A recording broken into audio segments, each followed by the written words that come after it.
মুসলিম ভাইয়েরা, আমার একটা দুর্ভাগ্যের বিষয়, একটা দুঃসংবাদ। দুঃসংবাদ এরকম যে মুসলিমরা বর্তমান দলে দলে ভাগ হইতেছে, আর ইহুদ নাসারা একদল হইতেছে। কারণ ইহুদ নাসারারা গিয়ে দেখেন গা, ইউরোপ কমিটি যেভাবে বানাইছে, ইউরোপ কমিউনিটির ভিতরে তারা 25টা দেশ এক রকম হয়ে গেছে, এক জাতি হয়ে গেছে, এক মুঠের ভিতরে এসে পড়ছে। তারা ইহুদ নাসারারা দলে দলে এক হইতেছে, আর মুসলিমরা দলে দলে আলাদা ভাগ ভাগ হয়ে যেতেছে। মুসলিমরা কিন্তু ফেরকায় বাইটে যেতেছে, মুসলিমদেরকে দলে দলে ভাগ করতেছেই কিন্তু ইহুদ নাসারারা। কারণ তাদের কাছে সম্পদ। ইহুদ নাসারারা গাড়ি বানাইছে, আর গাড়ির তেল দিয়ে রাখছে কুদরতি আল্লাহ এদের কাছে।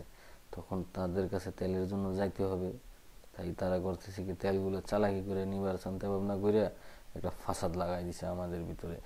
আর বর্তমান আমাদের ভিতরে যে আমরা মনে করি যে বম ধামাকা আমাদের ভিতরে হইতেছে, আমরা খুদখুশ হামলা করতেছি, আমরা এটা করতেছি ওইটা করতেছি, এগুলা করতেছি, আমরা তো করতেছি, মানুষই করতেছে।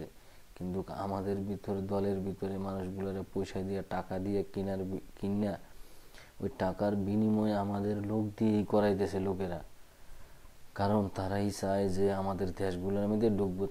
তারা পলিটিক্যাল কইরার মজা পাইছে। পলিটিক্যালের মধ্যে কিন্তু অনেক মজা।